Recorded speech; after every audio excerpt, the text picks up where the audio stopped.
All right, today we're tackling something that I know is on every teacher's mind: classroom discipline. We're going to break down a method that's all about making things more effective and, honestly, a lot less stressful for everyone.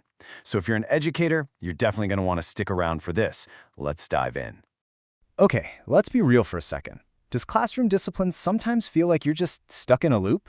You give the same instructions, hand out the same consequences, and then, boom, the very next day, you're dealing with the exact same thing all over again. It's exhausting, right? Well, you're not alone. We're going to look at a way to break that cycle, to turn those constant battles into actual productive conversations. So here's what we've got on deck. First, we'll cover the big idea, shifting from control to coaching. Then we'll get into the nitty-gritty, the 5-step HOT framework. After that, we've got a practical toolkit for you. We'll talk about the teacher's role in all this. And finally, we'll wrap up with the best part: building better relationships. All right, first up, let's talk about the big picture philosophy here. This is really the foundation for everything else. And I want to be clear, this isn't just some new classroom management trick. It's a fundamental shift in how we think about what discipline is actually for. And this slide really lays it out perfectly, doesn't it?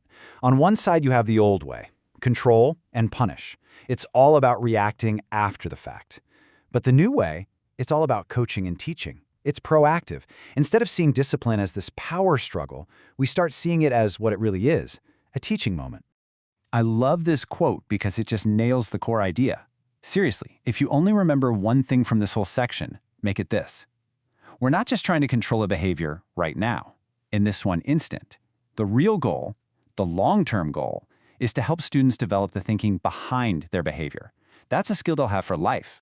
Okay, so that's the philosophy. But how do we actually do it? What does it look like in a real classroom on a busy Tuesday afternoon?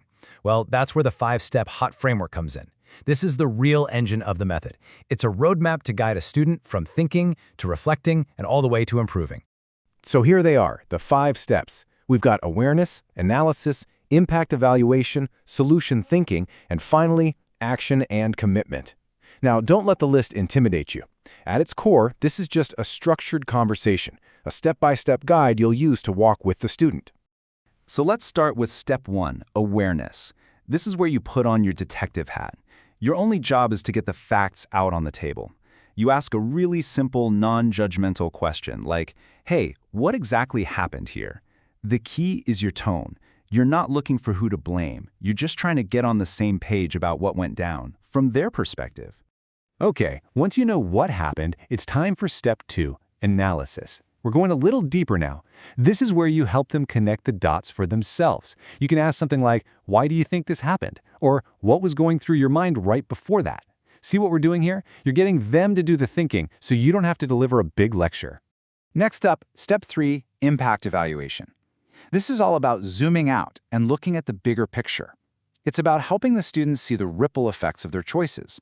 A simple question like, how did this affect the other kids? Or how did it change the feeling in our classroom? Can be incredibly powerful. This is where you're really building that sense of empathy. All right, step 4 is the big pivot. This is where we stop looking backward at the problem and start looking forward to the solution. Your role here is pure coach. You're helping them brainstorm with a question like, so what could be a better way to handle this next time? This is so important because when they come up with a solution, they own it. It's their idea. And that brings us to the final step, step 5, action and commitment. This is where the rubber meets the road.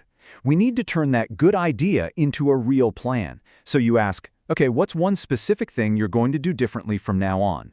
This makes it concrete, it makes it manageable, and it makes it something you can both circle back to. Now, I know what you might be thinking. A 5-step conversation sounds great, but who has time for that in a busy classroom? That's a fair question. So let's talk about some practical tools that make this whole process way easier to implement. So you've got a bunch of options here. You could use a simple think time strategy, you could offer choices, but honestly, the real game changer, the one that's highlighted here for a reason, is the reflection sheet. It's probably the single most effective tool for this whole thing. Let's dig into why. Just look at this. It's so simple, but so brilliant. The questions on the sheet perfectly mirror the framework we just walked through. It asks what happened, why did it happen, and what will I do next time? It literally walks the student through the entire process on their own. It's like a scaffold for their thinking. Okay, We've talked philosophy, we've talked framework, we've talked tools, but none of it works without the most important ingredient, and that's you. Your approach, your tone of voice, your mindset, that's what makes or breaks this entire method. So think of yourself as a coach or a guide, not a judge. And that means a few key things. First, and this is the hardest part, you have to stay calm and neutral, even when you're frustrated. Just taking one deep breath before you say anything can be a total lifesaver. Second, bite your tongue and resist that powerful urge to lecture. Just ask the questions instead. Your goal is to get them thinking, not to make them afraid. And then, when you see them trying, you've got to be ready to reinforce that effort. So why bother with all this? It sounds like a lot of work, right? Why change what you've always done? Well, because the payoff here is huge. It goes way beyond just stopping a kid from tapping their pencil. This is about transforming your entire classroom for the better. Think about it. When you coach instead of just control, students start building actual self-control and responsibility. And because you're getting to the root of the problem, you'll see those same old behaviors start to fade away. But the biggest win, the absolute best part, your relationships with your students get so much stronger. They start to see you as someone who's on their team, and that changes everything. It creates a classroom culture where everyone feels supported. And that's really what it all comes down to. The real magic of this whole method isn't in just knowing it, it's in doing it. So I want to leave you with this one thought to take with you. Think about your day tomorrow. What is just